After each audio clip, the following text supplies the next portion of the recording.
Selamat pagi, Bapak, Ibu, Saudara sekalian yang kami kasih dalam Tuhan Yesus Kristus. Selamat berjumpa kembali dengan kami dari Restoration Christian Church di Los Angeles.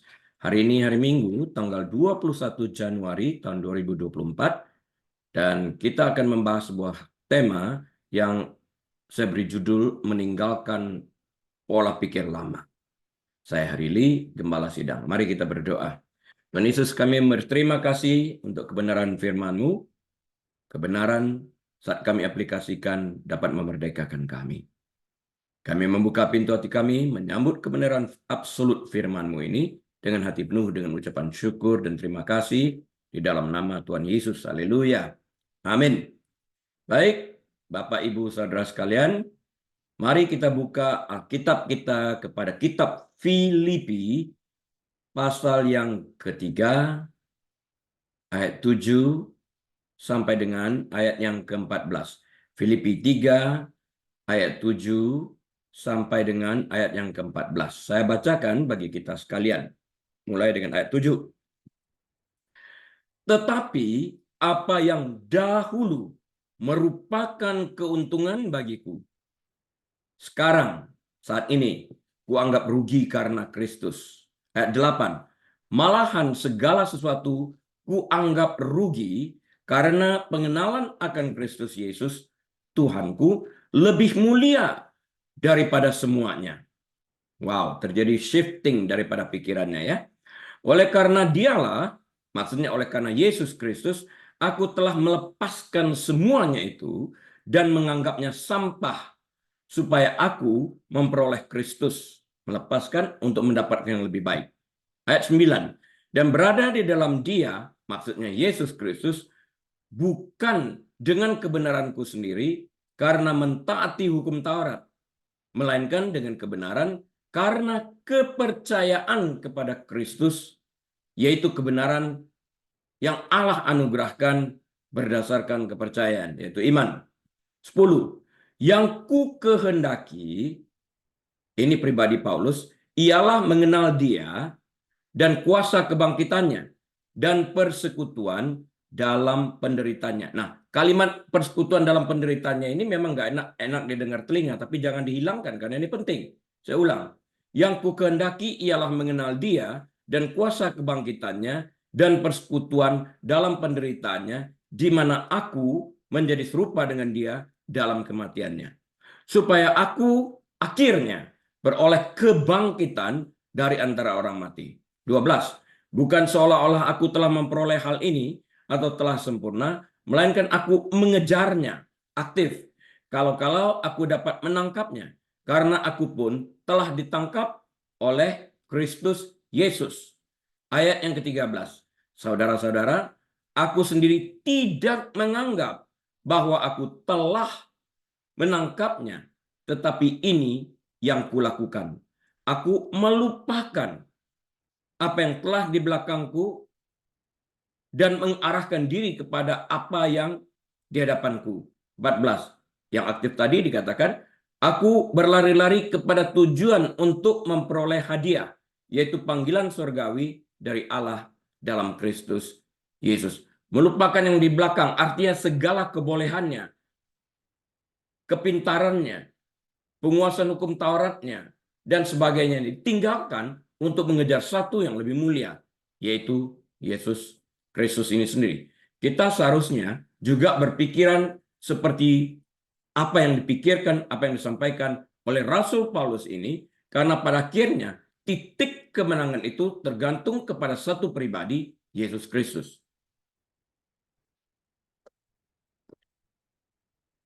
Saya akan memulai dengan sebuah ilustrasi.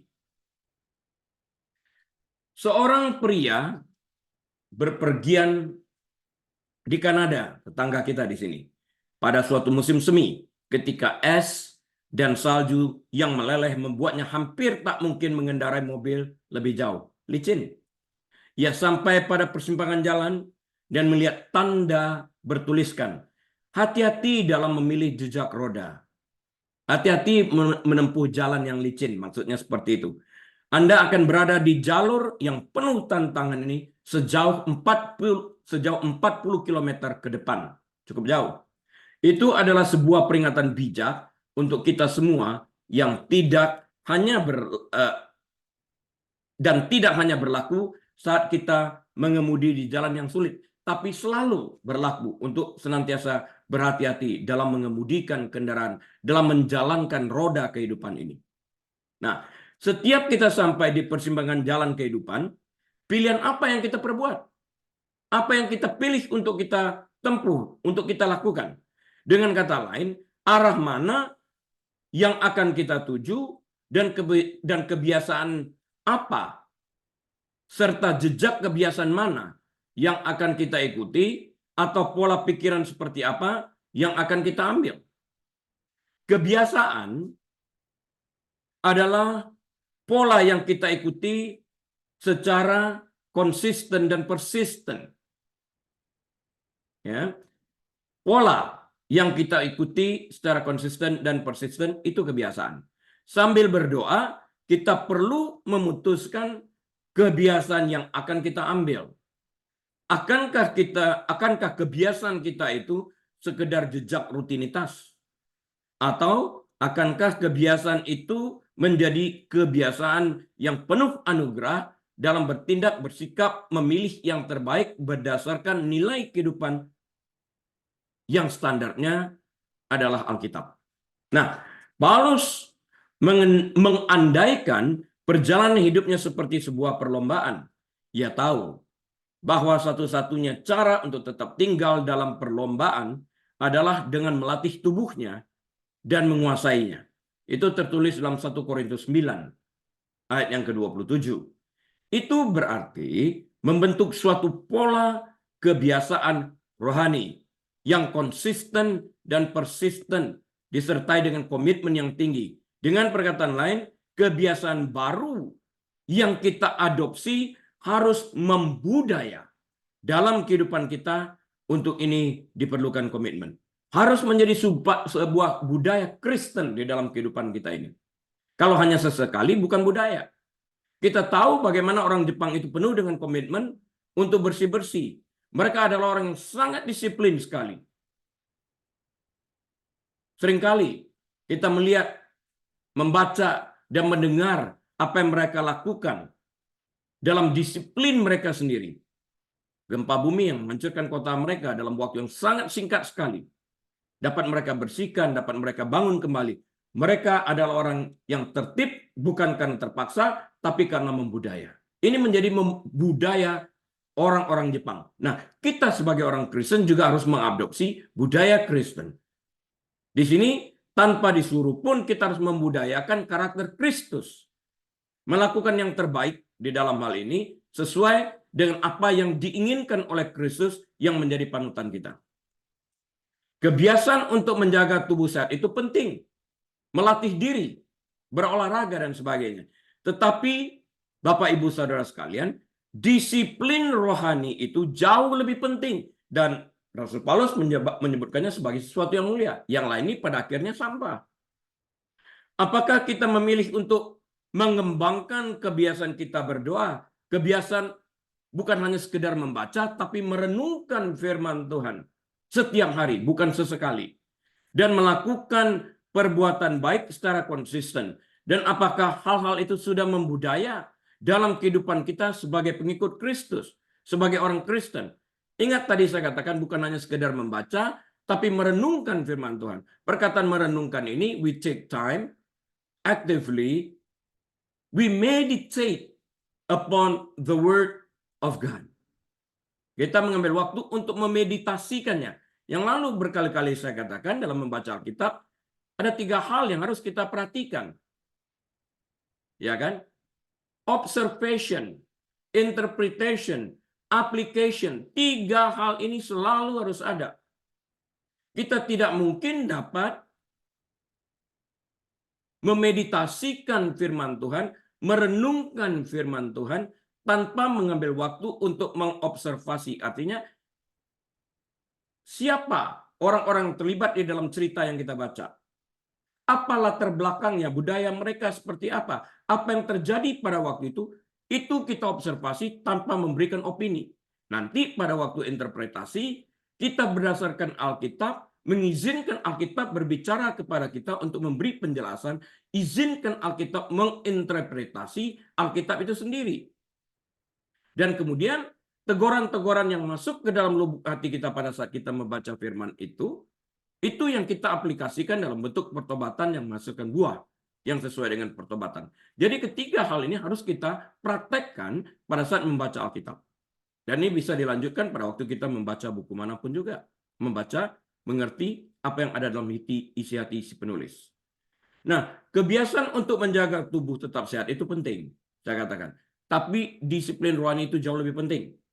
Kita harus membiasakan diri mengembangkan segala sesuatu yang baik berdasarkan apa yang telah Tuhan Yesus teladani di dalam setiap kehidupan kita. Dia berdoa, dia selalu berkomunikasi dengan Bapaknya, dia mengambil waktu merenungkan segala sesuatu, bahkan dia mengatakan segala sesuatu yang kukatakan, aku dengar Bapakku yang katakan, dan itu kusampaikan kepadamu. Hasil perenungannya dia.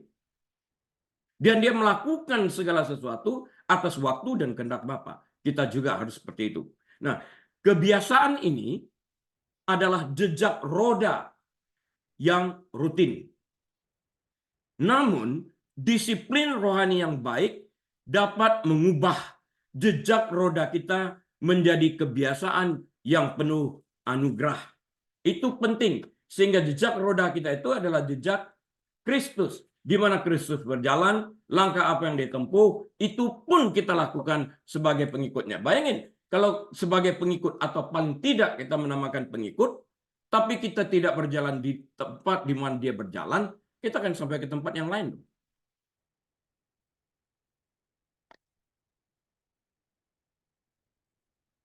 Pada mulanya, kita membentuk kebiasaan. Kebiasaannya harus kita bentuk. Baik atau buruk, menjadi kebiasaan.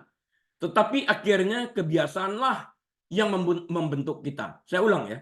Pada mulanya, kita membentuk kebiasaan. Baik atau buruk. Tetapi akhirnya kebiasaanlah yang membentuk kita. Bayangin kalau ada orang yang membiasakan diri untuk berbicara kotor. Sampah itu.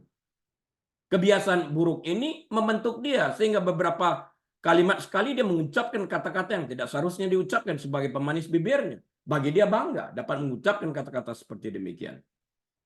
Untuk mengubah ini kita harus membiasakan diri kita kembali yang lalu kita belajar learn to unlearn, belajar untuk melupakan kebiasaan buruk yang telah dipelajari ini dengan mengabduksi sesuatu yang baru, sehingga sesuatu yang baru yang kita lakukan secara persisten dan konsisten berdasarkan komitmen ini menjadi kebiasaan baru. Karakter yang baru di dalam kehidupan kita, karena sekarang nilai kehidupan yang kita anut itu berbeda daripada nilai kehidupan yang lalu yang berada dalam keadaan buruk. Jadi kita meninggalkan pola pikir yang lama untuk bergerak kepada pola pikir yang baru. Ada sebuah shifting, pergeseran dari pola pemikiran lama kepada pola pemikiran baru yang mendatangkan keberuntungan di dalam kehidupan kita. Perubahan pola pikir. Mari kita bicara sebentar tentang perubahan pola pikir ini. Buah pertobatan, Bapak Ibu Saudara sekalian, diawali oleh perubahan pola pikir di bawah pimpinan Roh Kudus. Itulah pertobatan. Harus ada hasilnya. Pola pikir kita berubah. Seturut berubahnya nilai kehidupan, value of life yang kita anut.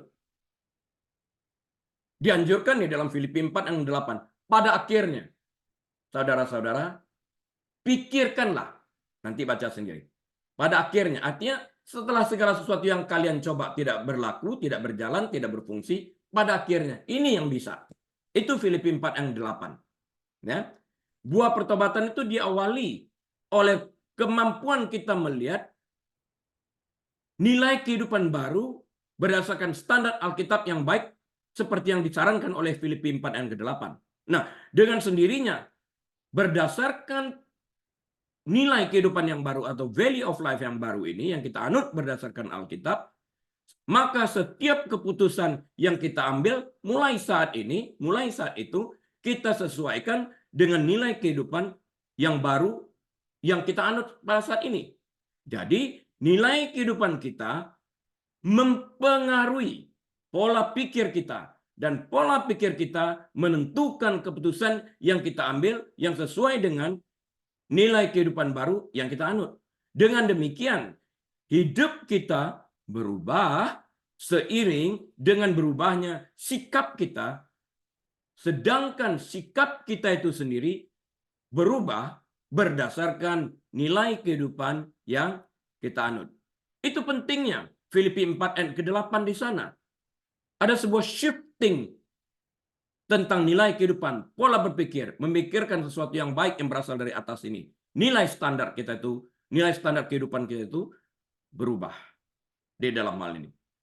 Nah, semakin luas pengetahuan orang, semakin luas juga cara dia berpikir, semakin luas juga cara dia bertanya, semakin luas juga cara dia menjawab terhadap pertanyaan-pertanyaan yang ada.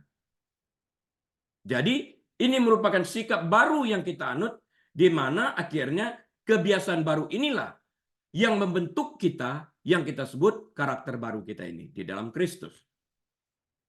Rasul Paulus menganggap kebolehannya sebagai orang Farisi yang terdidik di bawah Gamaliel ini dalam hukum Taurat sebagai kerugian karena pengenalannya akan Kristus, sekalipun dahulu sebelum pengenalannya akan Kristus, ia beranggapan bahwa kebolehannya, kepintarannya dalam bidang hukum Taurat ini sebagai keberuntungan. Dia bangga banget karena menguasai hukum Taurat. Anak buah Gamaliel. Siapa yang nggak kenal? Guru agama, guru hukum Taurat. Yang terkenal pada zaman itu. Profesor katakanlah pada hari ini nilainya. Ya, sedangkan Rasul Paulus duduk di bawah kakinya Gamaliel, mengambil gelar doktorat. Pintar, mengerti, tapi semua yang dianggapnya dulu berlian ini, hari ini dianggapnya sebagai sampah. Perkataan lain nanti dikatakan sebagai kotoran yang layak dibuang, karena sesuatu yang lebih mulia daripada itu, yaitu Kristus yang adalah kebenaran absolut, jauh lebih penting daripada segalanya ini.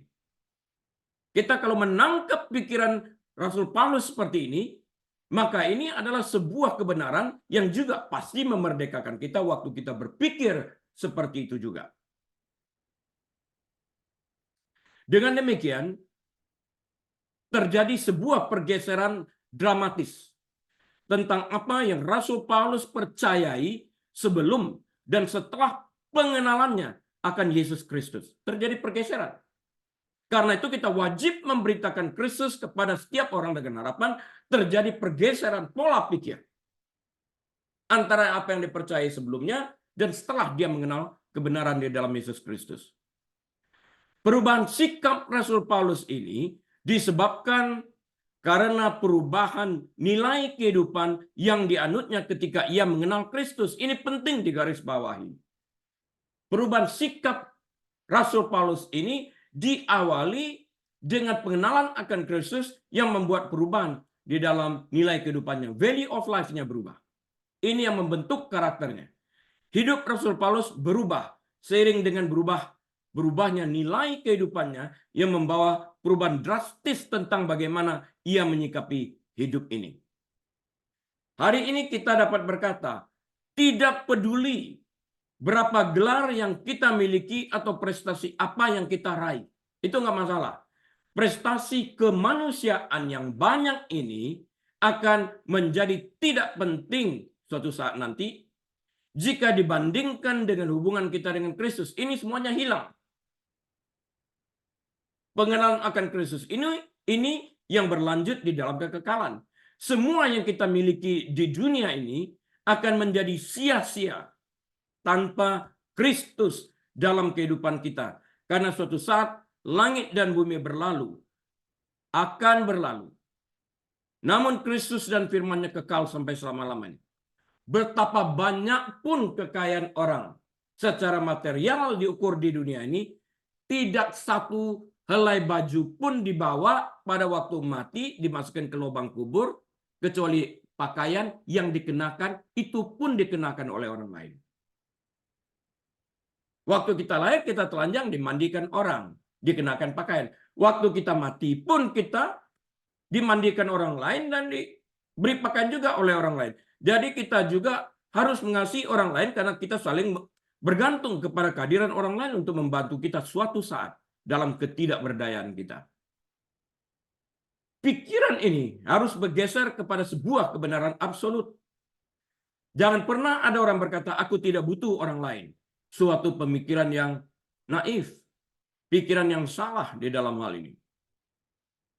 Perbedaan antara keuntungan dan kerugian itu sangat jelas. Pikirkan cara Paulus berpikir.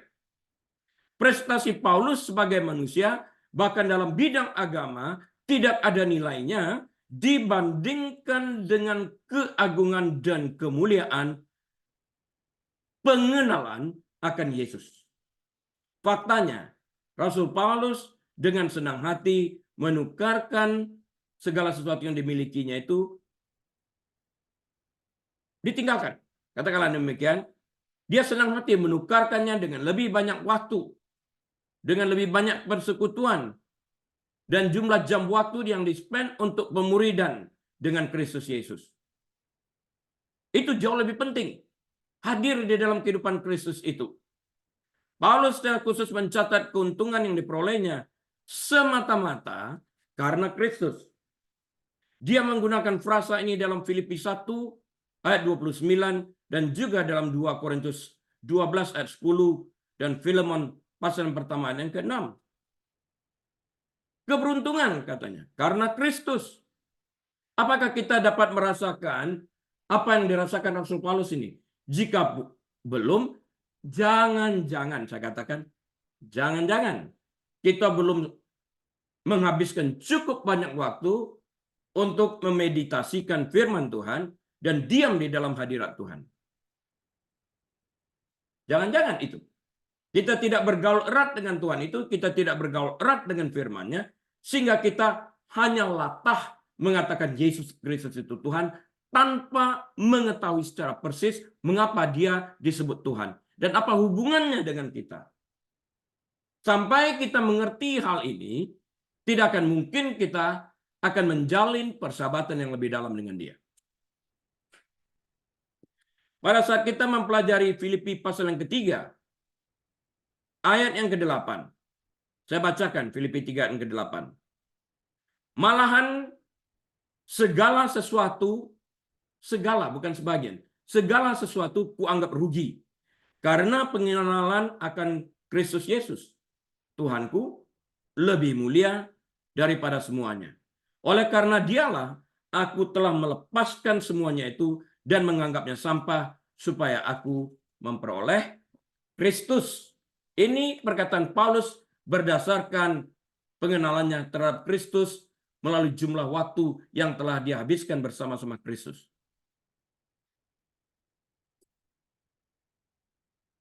Ini kesimpulannya. Pada akhir hidupnya pun dia mengatakan hal yang sama. Dia dalam hal ini, aku telah mengakhiri pertandingan ini. Mahkota tersedia bagiku. Tidak akan mungkin orang dapat mengatakan sesuatu seperti itu tanpa mengenal Kristus itu dari dekat. Tanpa bergaul dengan Kristus itu. Semuanya itu rugi. Dan sekarang mahkota kehidupan itu tersedia bagiku. Dia berlari menuju sana dengan aktif dikatakan sebelumnya tadi. Dan dicapainya pada waktu dia meninggalkan dunia yang fana. Bagi Paulus, tidak ada hal lain yang lebih berarti dibandingkan dengan Kristus. Tapi dalam hidup zaman modern ini dikatakan, ya nggak usah fanatik lah, jangan sampai berlebihan begitulah. Cinta kepada Kristus ini menduduki ranking yang kedua, ketiga, entah yang keberapa. Ini mencakup agamanya loh bagi Paulus, keluarganya, kariernya dan pencapaiannya di masa lalu. Filipi 3, 5-6. Satu-satunya tujuan Rasul Paulus dalam hidup ini adalah Kristus. Paulus lebih lanjut menekankan fokus ini ketika dia mencatat apa yang telah dia korbankan demi Injil. Dari sudut pandang Paulus, dia telah mengorbankan semua pencapaian duniawi yang disebutkan dalam ayat-ayat sebelumnya. Dia telah meninggalkan Yerusalem dan bait suci dengan imbalan Roma dan penjara. Dia tidak punya kebebasan untuk berpergian atau hidup sesuka hatinya.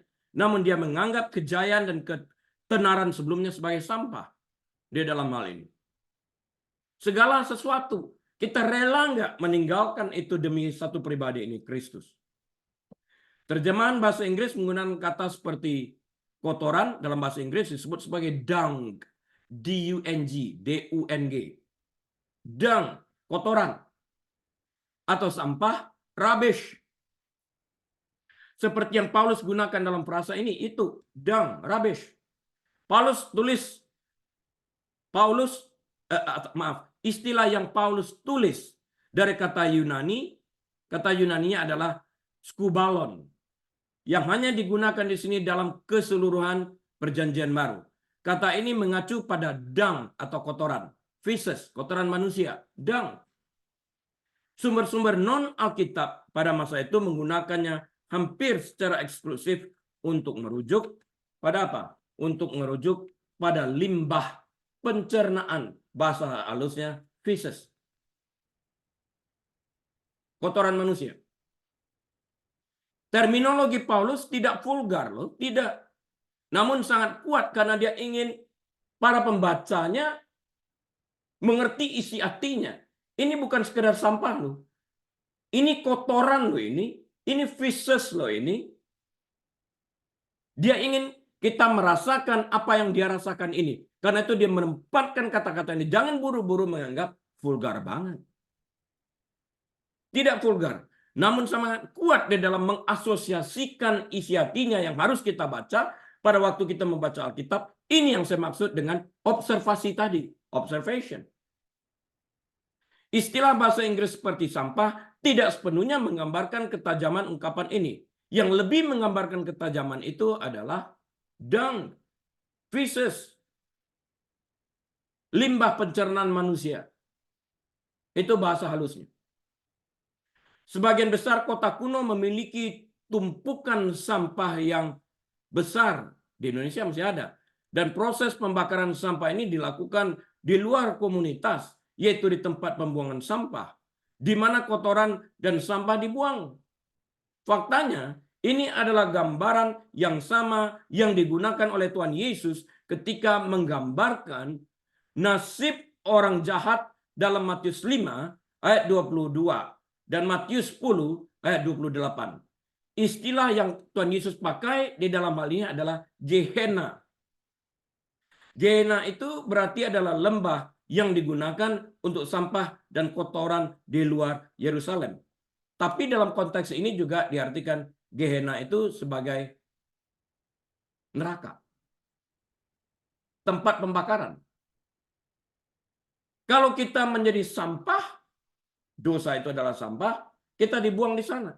Tapi jika kita disucikan, dibenarkan dengan kebenaran Kristus melalui iman, neraka tidak merupakan tempat kita. Tempat kediaman kita beralih oleh karena Yesus Kristus yang melakukannya di atas kayu salib dan kebangkitannya, memindahkan kita dari nasib neraka kepada kehidupan kekal di surga. Pilihannya ada pada kita. Singkatnya, Paulus menggambarkan pencapaian kemanusiaannya yang besar dan patut mendapatkan penghargaan. Justru oleh Paulus, pencapaiannya ini digambarkannya sebagai sampah atau kotoran, lebih tepatnya dikatakannya, dan yang tidak berguna berbanding dengan Kristus yang dimilikinya. Artinya dia menghayati benar. Dia mengerti benar sebelumnya itu tentang hukum Taurat. Wow, hukum Taurat tidak dapat membawaku ke surga. Kristus dapat. Ini lebih mulia. Ini penting katanya. Bodoh kali aku dulu. Tapi hari ini aku bersyukur karena Kristus memilih aku. Sehingga aku dapat mengenal Kristus dan kasih karunia anugerahnya ini. Yang penting bagi Paulus hanyalah Kristus. Segala sesuatu yang lain bukan hanya kurang berharga di mata Paulus, tapi juga oleh Paulus dianggap kotoran. Bahasa lainnya mau dibilang sampah, oke lah. Dan sampah adalah sesuatu yang tidak berguna dan karena itu dibuang. Tapi ingat lagi, Paulus ingin menyampaikan isi hatinya yang benar untuk kita hayati. Dung, feces, limbah pencernaan manusia.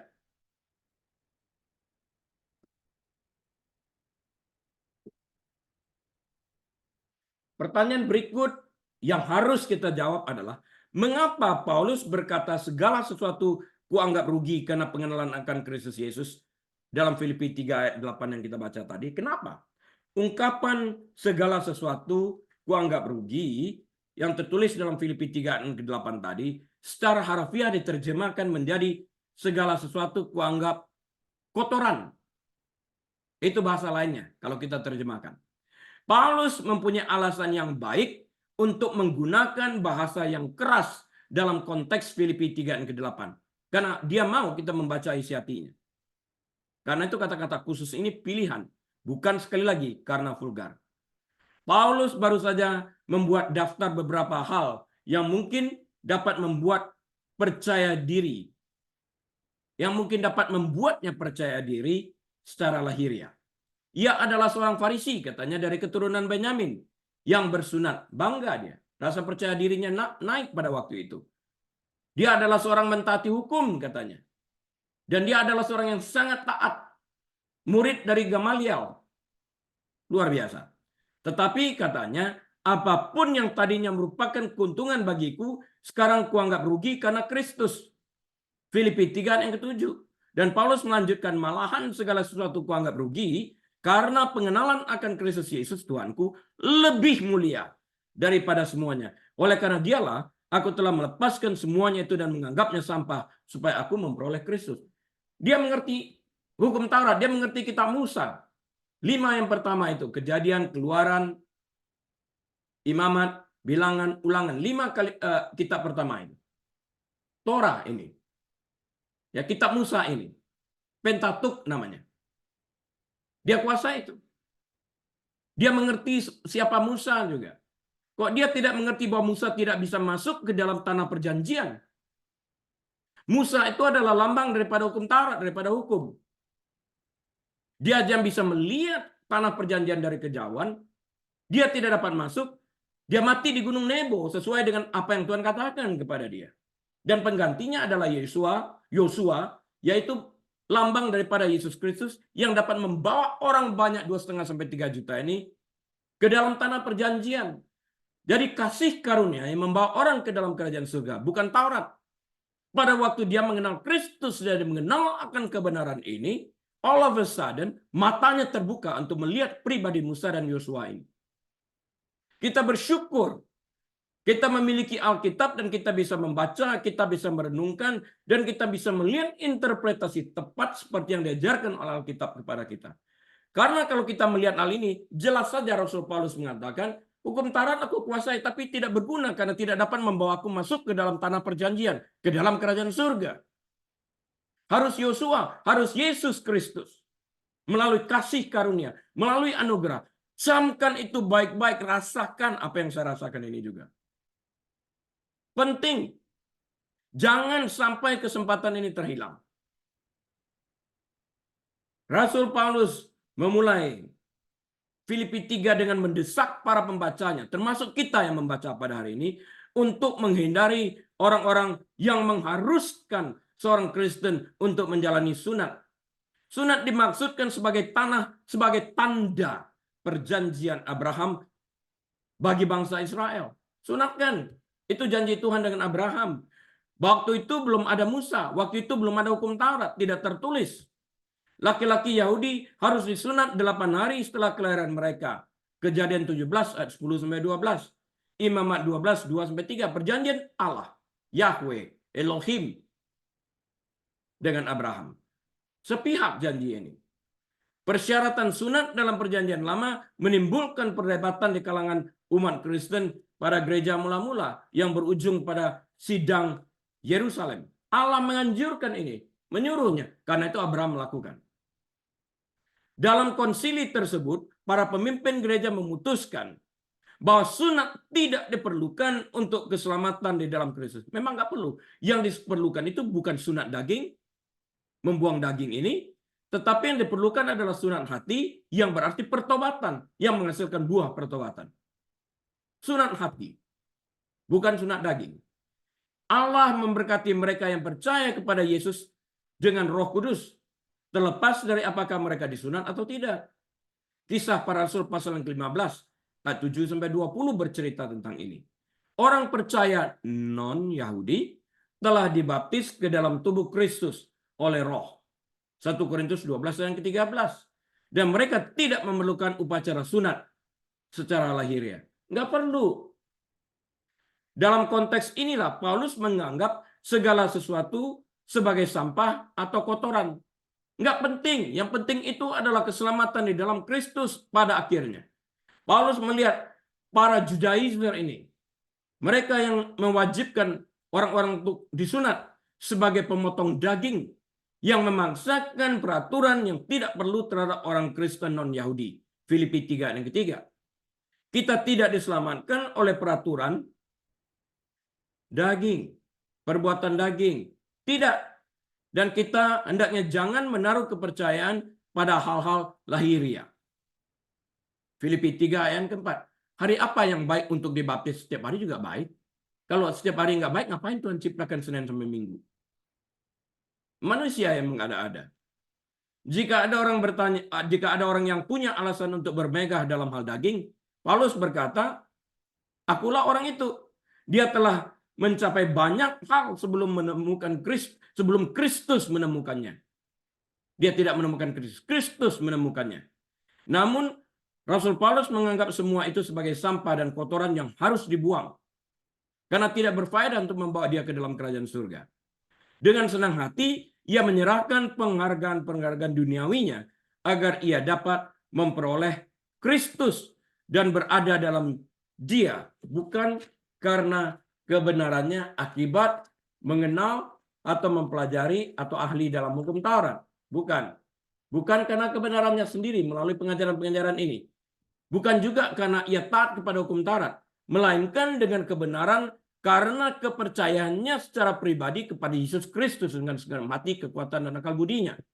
Yaitu kebenaran yang Allah anugerahkan berdasarkan kepercayaannya kepada Kristus. Terjadi dalam perjalanannya kan ke Damaskus.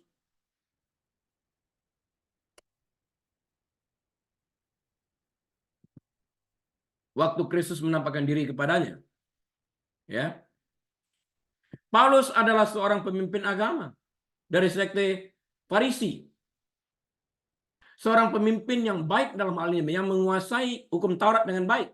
Yesus bahkan berkata kepada murid-muridnya, kalau mau mendengarkan pengajaran hukum Taurat, dengarkan aja orang Farisi, mereka menguasai dengan baik. Cuma, kata Yesus, jangan ikutin perbuatan mereka ya. Karena mereka cuma bisa teori doang, ngajar doang, tapi mereka tidak praktekkan apa yang mereka ajarkan. Sebagai orang Kristen, kita harus bisa mengajarkan apa yang kita sendiri lakukan. Paulus adalah seorang pemimpin agama ini, ya. Namun hukum Taurat yang dikuasainya itu tidak mampu menyelamatkannya. Hanya kebenaran Kristus yang dapat menyelamatkan seseorang. Filipi 3 ayat yang ke-10. Catatkan ini, Filipi 3 ayat 10 dan Efesus 2 8-9. Renungkan dengan baik-baik. Kebenaran itu dicapai hanya melalui iman. Bukan melalui silsilah seseorang atau riwayat kerja yang mengesankan atau pengetahuannya. Tidak pernah dapat menyelamatkan ini. Kristus yang menyelamatkan. Paulus melanjutkan dalam Filipi pasal yang ketiga dan ke-14. Dengan mengatakan bahwa ia berlari-lari kepada tujuan untuk memperoleh hadiah. Yaitu panggilan surgawi dari Allah dalam Kristus Yesus. Perbuatan-perbuatan yang menghasilkan merasa benar sendiri Paulus anggap sebagai sampah dan kotoran, namun perbuatan-perbuatan yang merupakan hasil kebenaran sebagai buah daripada pertobatan, ia anggap layak untuk diperjuangkan. Dia berjuang kok. Dia mengatakan dalam perjuangan yang begitu berat, apa yang baik yang ingin aku lakukan, tidak aku lakukan. Apa yang jahat dan keji yang tidak ingin aku lakukan, justru itu yang aku lakukan. Manusia celaka aku, katanya. Siapa yang dapat membebaskan aku daripada tubuh yang fana ini? Kemudian ia menjawab sendiri, Yesus Kristus. Karena itu kita harus bergantung kepada satu-satunya pribadi yang dapat menyelamatkan kita ini. Dalam perjuangan kita, selama kita masih berjalan di dunia ini. Jemaat Filipi menjadi orang benar karena iman kepada Yesus Kristus. Filipi 1 ayat 1. Paulus menasihati mereka untuk hidup benar sesuai dengan kedudukan mereka di dalam Kristus. Lihat tadi kalimatnya berlari-lari, artinya secara aktif. Nggak ada waktu lagi, aku harus kejar, aku berlari, nggak santai-santai. Percepat. Seperti jemaat Filipi, kita tidak bisa mencapai surga dengan usaha kita sendiri. Nggak mungkin. Bersedekah nggak bisa. Melakukan perbuatan baik nggak bisa. Kristus yang bisa membuka pintu surga bagi kita. Tidak peduli seberapa sering kita pergi ke gereja, seberapa banyak harta benda yang kita sumbangkan, atau seberapa benar kita meyakini diri kita sendiri. Tanpa iman kepada Yesus Kristus, hal-hal itu hanyalah sampah dan kotoran yang tidak memberikan faedah sama sekali kepada kita. Musa mati di Gunung Nebo. Yosua yang bisa membawa masuk ke tanah perjanjian. Penting. Namun orang yang percaya kepada Kristus diciptakan dalam Kristus Yesus untuk melakukan pekerjaan baik. Ini buah pertobatan. Ini byproduct akibat daripada pertobatan. Akibat bertobat, Yesus yang baik tinggal dalam kehidupannya. Sekarang dia berbuat baik karena Yesus yang baik ada dalam kehidupannya. Bukan karena orang lain berbuat baik. Jika kita berbuat baik karena orang lain berbuat baik kepada kita, apa bedanya kita dengan orang-orang lain yang melakukan hal yang sama? Jika orang berbuat baik tersebut yang merupakan patokan kita untuk berbuat baik berhenti berbuat baik, kita pun berhenti berbuat baik. Aku mengasihimu karena engkau mengasihiku. Jika engkau berhenti mengasihiku, aku berhenti mengasihimu. Itu hukum dunia. Tapi hukum Kristus lain. Sekalipun engkau membenci aku tetap mengasihimu. Karena Kristus yang mengasihi itu, Yesus yang adalah kasih, hidup di dalam kehidupan kita ini. Ini buah pertobatan itu. Kita baik bukan lagi karena orang lain berbuat baik, tapi karena Kristus yang baik ini hidup permanen di dalam kehidupan kita ini. Hal-hal ini layak untuk diperjuangkan. Pada saat kita mempelajari Filipi 3 yang ke-9 dan yang berkata, dan berada dalam dia, bukan dengan kebenaranku sendiri, berdasarkan hukum Taurat maksudnya tadi ya, karena mentaati hukum Taurat, melainkan dengan kebenaran karena kepercayaan kepada Kristus, yaitu kebenaran yang Allah anugerahkan berdasarkan kepercayaan.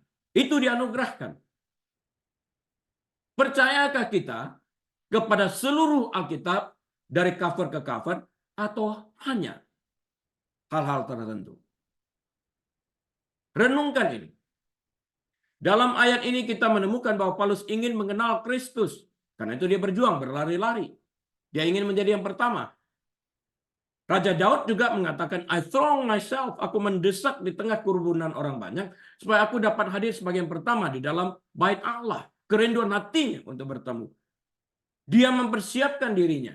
Sudahkah kita berperilaku yang sama? Atau ya terlambat nggak apa-apa lah. Yang penting kan hadir.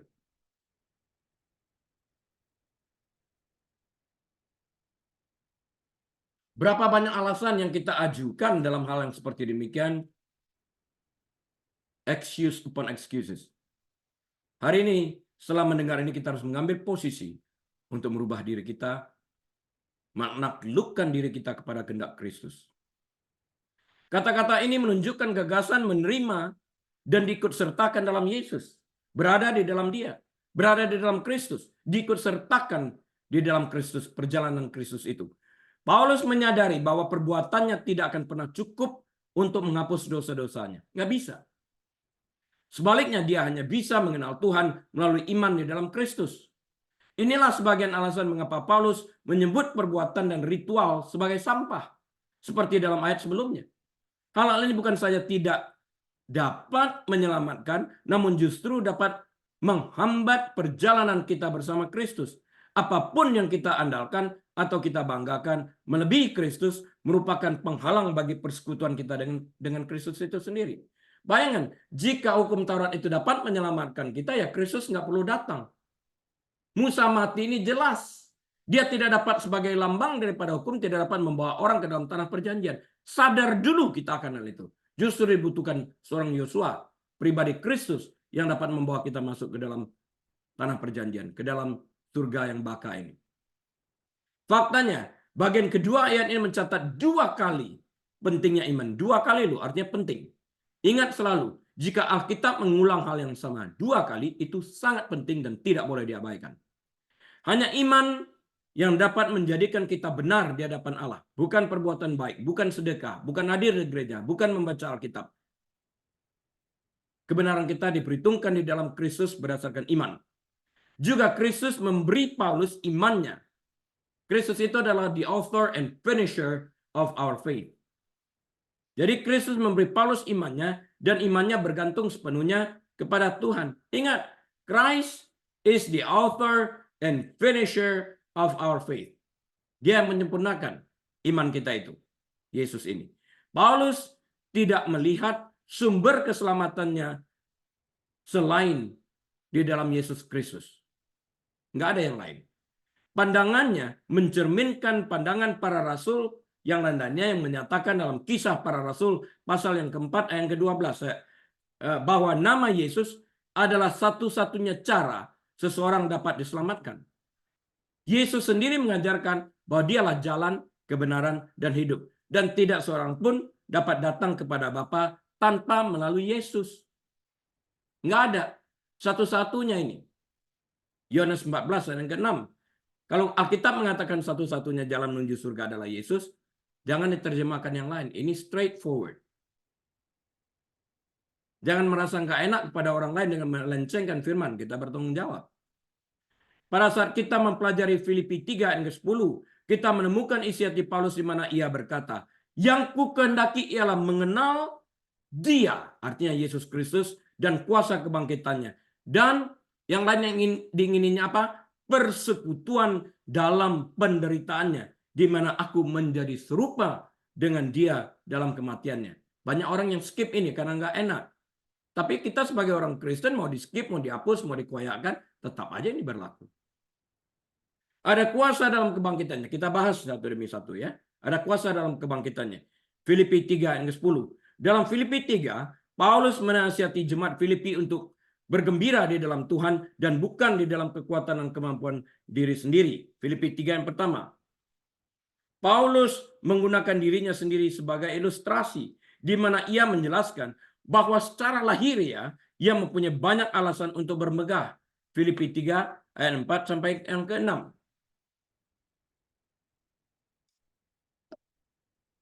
Namun, ia tidak menaruh rasa percaya dirinya pada pencapaian dirinya sendiri. Sebaliknya, Rasul Paulus mengandalkan kuasa kebangkitan Yesus dalam Filipi 3 ayat 10. Dia menganggap segala sesuatu yang kebanyakan orang anggap sebagai keuntungan, justru oleh Paulus dipandang sebagai kerugian. Dia berenang melawan arus. Filipi 3 ayat ke-7. Dibandingkan dengan Kristus, segala sesuatu yang lain hanyalah kotoran, sampah. Filipi 3 ayat ke-8. Hanya Kristus yang berharga bagi Kristus. Bagi Paulus. Hanya Kristus yang berharga bagi Paulus. Paulus menemukan keyakinan dan sukacitanya di dalam Tuhan. Dan dia memandang kuasa kebangkitan Yesus.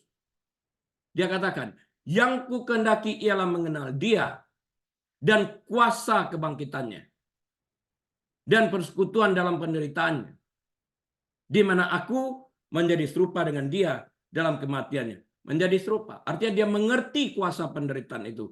He found meaning in the suffering.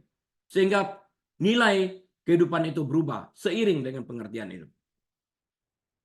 Nanti saya jelaskan lebih lanjut tentang ini.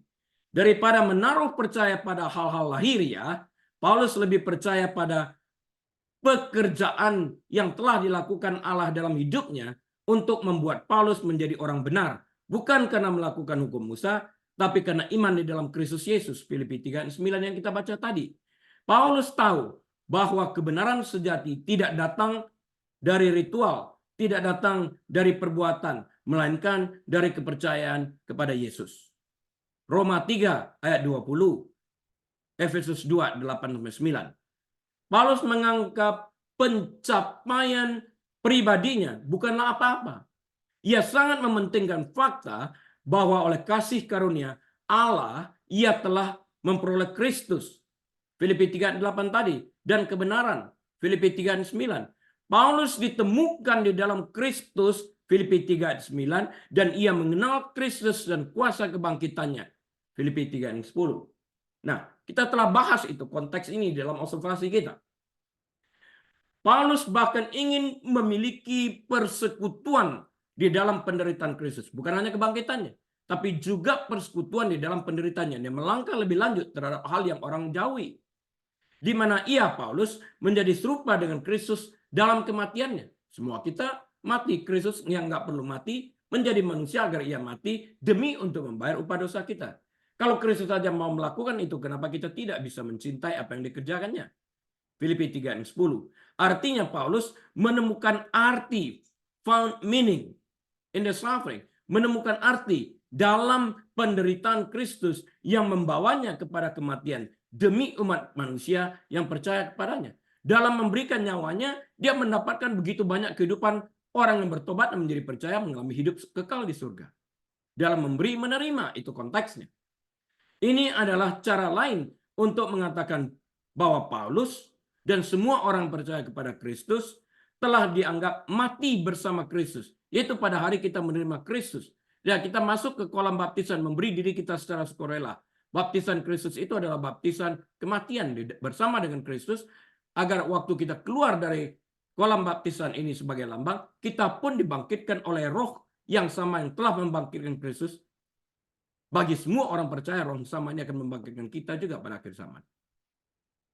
Karena hal-hal ini Paulus menantikan kebangkitan dari kematian. Mati saat ini di dalam daging ini. Hidup yang kuhidupi bukannya aku lagi, tapi Kristus yang hidup di dalam kehidupanku. Dagingku ini telah tersalib bersama dengan Kristus. See that. Filipi 3:11.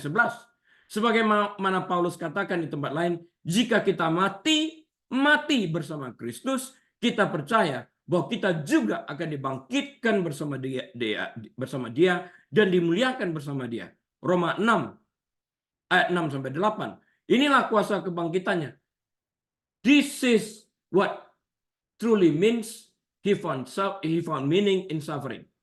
Inilah arti sesungguhnya. Dia menemukan arti di dalam suffering yang membawa kematian ini. Yesus mati untuk membayar upah dosa orang yang percaya kepadanya. Yang tidak percaya, tidak. Semua orang yang percaya kepadanya menerima kebenarannya dan ditebus dari kematian, yang artinya keterpisahan mereka dari Allah. Suatu hari nanti Yesus akan dinyatakan dalam kemuliaannya, dan kita akan dinyatakan dalam kemuliaan bersama-sama dengan Kristus. Kolose 3 yang keempat. Inilah yang Paulus pahami. Dia mengerti benar ini. Segala sesuatu dalam hidup ini tidak ada artinya jika dibandingkan dengan kemuliaan besar mengenal Kristus. Kita menghidupi kehidupan kekal yang dimulai di dunia ini saat kita percaya dan dilanjutkan pada saat kita melembuskan napas yang terakhir, pindah ke alam baka kekekalan surgawi ini. Kristus menunjukkan melalui kebangkitannya bahwa dia mempunyai kuasa untuk mengalahkan kematian. Dan pada akhirnya memberi kehidupan sejati kepada semua orang percaya kepadanya. Pengetahuan ini lebih berharga bagi Paulus dibandingkan apapun dalam hidupnya. Tidak ada seorang pemimpin agama pun yang pernah bangkit dan hidup selamanya yang dapat memberikan jaminan kehidupan kekal di surga kecuali Kristus.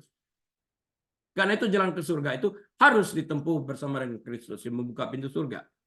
Karena kuasa kebangkitan Yesus, Paulus memiliki keyakinan kepada Yesus dan dapat bersukacita di dalam Tuhan. Karena kuasa kebangkitan Yesus, Paulus dapat menantang semua orang percaya untuk bersukacita dalam Tuhan. Filipi 3 yang pertama. Dan menghargai pengetahuan tentang Kristus di atas segalanya. Filipi 3 yang ke-8. Dan menganggap segala sesuatu tidak berharga jika dibandingkan dengan pengenalan akan Kristus. Pertanyaan lain yang harus kita ajukan adalah, apa yang dimaksud dengan persekutuan dalam penderitaannya? Apa sih artinya? Nah, ini penting, harus perhatikan baik-baik ya.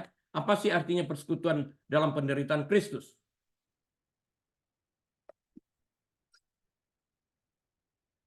Yang kita baca dalam Filipi 3 ayat 10 tadi. Ambisi tunggal Rasul Paulus dalam hidup adalah mengenal Yesus Kristus melalui pengalaman pribadi dan bukan berdasarkan apa kata orang. Berdasarkan apa kata orang ya bukan pengalaman pribadi. Bagaimana kita dapat mengkhotbahkan itu? Yang terbaik itu adalah kita khotbahkan apa yang kita lakukan. Lebih dari sekedar memperoleh pengetahuan yang dangkal, Paulus ingin terhubung dengan Yesus pada tingkat relasional yang paling dekat. Yang kukendaki ini relasional, ialah mengenal Dia dan kuasa kebangkitannya dan persekutuan dalam penderitanya, di mana aku menjadi serupa dengan Dia dalam kematiannya. Menjadi serupa, nggak boleh beda. Supaya aku dibangkitkan oleh roh yang sama juga. Iman yang melakukan ini. Tidak ada hal lain dalam hidup yang penting bagi Paulus.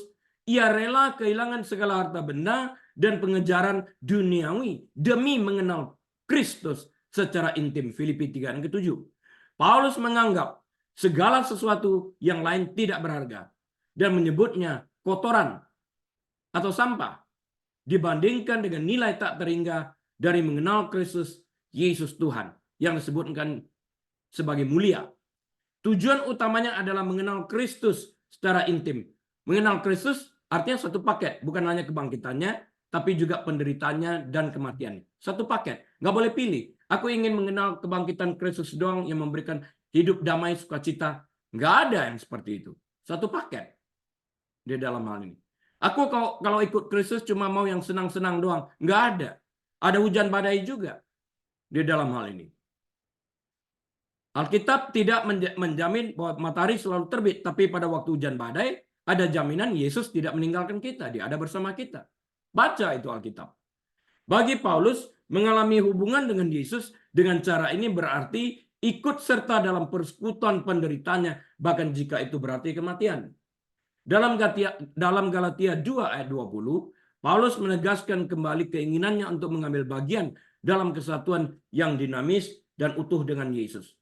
Namun aku hidup. Masih hidup kok, masih berjalan kok, masih bernapas saat dia menulis ini. Tapi bukan aku lagi sendiri yang hidup, melainkan Kristus yang hidup di dalam aku.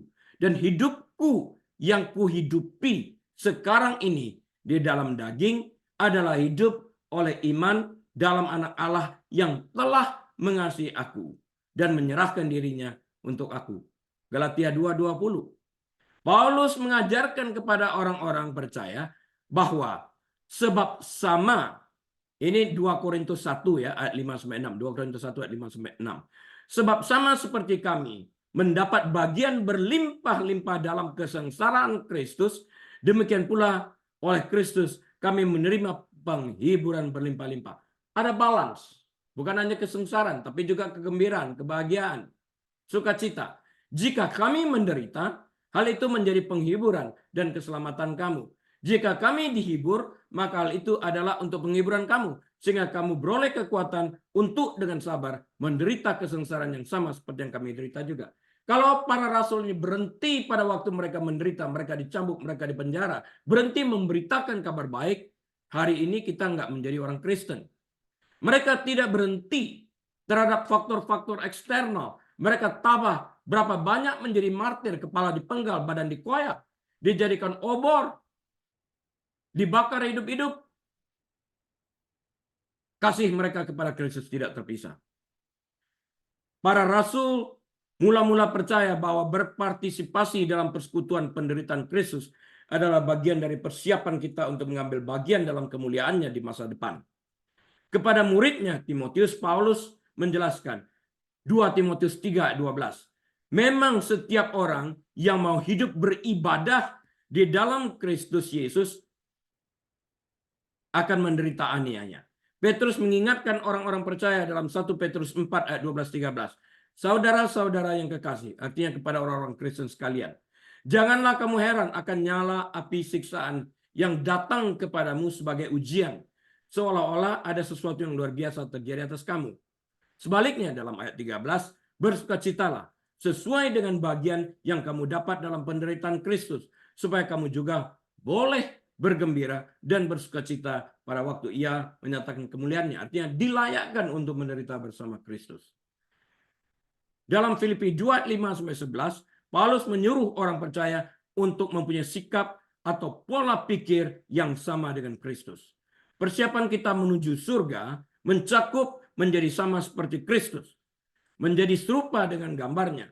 Yesus mewujudkan kerendahan hati dan ketaatan kepada Allah Bapa saat dia berjalan di jalan menuju kematian.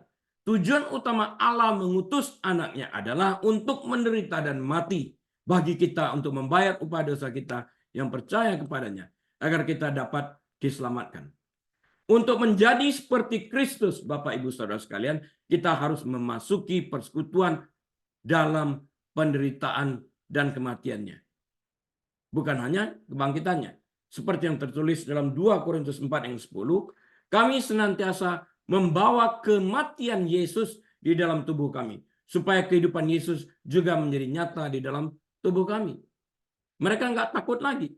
Paulus memberitahu orang-orang Kristen di Kolose, sekarang aku bersukacita bahwa aku boleh menderita karena kamu dan menggenapkan dalam dagingku apa yang kurang dalam penggenapan Kristus untuk tubuhnya, yaitu gereja Tuhan, jemaat Tuhan. Kolose 1 yang ke-24.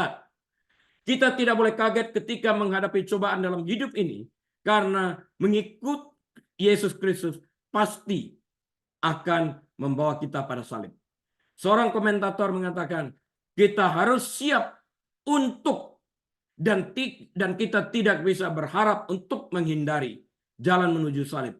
Ini tertulis dalam buku The Message of Philippians, ditulis oleh Montaigne. Ini InterVarsity Press ya, tahun 84, diambil dari halaman 169. Kredit untuk orang ini. Yesus berkata kepada murid-muridnya dalam Matius 16 ayat 24, setiap orang yang mau mengikut aku, ia harus menyangkal dirinya, memikul salibnya dan mengikut aku. Memikul salib berarti rela menyerahkan hidup, bahkan mati demi mengikut Kristus. Yesus tidak melukiskan gambaran yang indah tentang pemuridan. Sebaliknya Yesus berkata dalam Lukas 9 ayat 24-25, karena barang siapa mau menyelamatkan nyawanya, ia akan kehilangan nyawanya. Tapi barang siapa kehilangan nyawanya karena aku, akan menyelamatkannya. Apa gunanya seseorang memperoleh seluruh dunia, tapi ia membinasakan atau merugikan dirinya sendiri? Konklusi saya pada akhirnya dari segala sesuatu yang telah kita bicarakan adalah sebagai berikut. Ini summary saya. Melihat perubahan drastis yang terjadi di dunia hari ini, saat ini, di mana kejahatan makin bertambah-tambah, di mana orang tidak lagi peduli terhadap sesamanya, ego orang berkembang pesat. Kita tahu bahwa kedatangan Tuhan Yesus sudah semakin dekat. Kita harus meninggalkan pola pikiran lama yang penuh dengan berbagai macam pikiran egois, pikiran jahat, pikiran kotor, sampah yang menyebabkan kita jauh dari Tuhan dan Tuhan jauh dari kita. Sebaliknya, kita harus secara aktif dan proaktif memilih untuk mendekatkan diri kita kepada Tuhan dengan mengadopsi pola pikiran Kristus. Yesaya 59 ayat 2 mengatakan yang sama. Yang menyebabkan Tuhan jauh dari kita adalah dosa dan kejahatan kita. Tepat sebelum Paulus berbicara tentang persekutuan dalam penderitaannya, Paulus mengatakan bahwa tujuannya adalah untuk mengenal Kristus. Mengenal Kristus artinya seluruhnya. Dan kuasa kebangkitannya. Saat kita ikut mengalami kesulitan dan penganiayaan dalam perjalanan kita menuju salib, Yesus adalah rekan kita dalam perjalanan ini. Yesus berjanji tidak akan pernah meninggalkan kita sendirian. Matius 28 ayat 20. Kristus adalah juru selamat yang hidup yang berjanji untuk memberikan kuasa kebangkitannya dan memberi kita kekuatan untuk bertahan dan bahkan menang. Amin. Tuhan Yesus, kami terima kasih. Hamba-Mu telah berhenti berbicara, firman-Mu telah disampaikan. Hamba percaya Roh Kudus akan melanjutkan dan terus berbicara di dalam hati pribadi lepas pribadi, agar kami dapat menghasilkan buah yang sesuai dengan pertobatan kami ini. Bapak Ibu Saudara sekalian yang kasih Tuhan, mari kita angkat kedua tangan kita dan terimalah berkat Tuhan. Tuhan memberkati engkau dan melindungi engkau. Tuhan menyinari engkau dengan wajahnya dan memberi engkau kasih karunia. Tuhan menghadapkan wajahnya kepadamu dan memberi engkau damai sejahtera. Tuhan membuat engkau menjadi kepala dan bukan ekor. Naik tidak pernah turun. Diberkati engkau saat engkau masuk, diberkati engkau saat engkau keluar. Diberkati bakulmu, diberkati tempat adonanmu, diberkati kandunganmu, diberkati rumah tanggamu, diberkati pernikahanmu, diberkati anak cucumu, diberkati kesehatanmu, diberkati pekerjaanmu, diberkati pelayananmu. Apapun yang mengerjakan dengan kedua tanganmu, Tuhan buat berhasil agar namanya dipermuliakan. Padahal kita membuka lembaran waktu kita dengan hikmat marifat daripada Bapa Surgawi. damai sejahtera dari Tuhan Yesus Kristus dalam persekutuan yang manis dan erat bersama dengan Tuhan Allah Roh Kudus saat ini sampai selama-lamanya. Yesus Tuhan datang kali keduanya menyebut semua kita yang percaya dan taat kepadanya. Di dalam nama Tuhan Yesus, semua umat yang percaya berkata bersama-sama, amin. Baik Bapak Ibu Saudara sekalian, kebaktian kita sudah selesai. Sampai berjumpa minggu depan atas izin Tuhan. Tetap jalankan firman Tuhan dalam kesetiaan. Saya Harili, mohon diri. Tuhan Yesus memberkati. Shalom.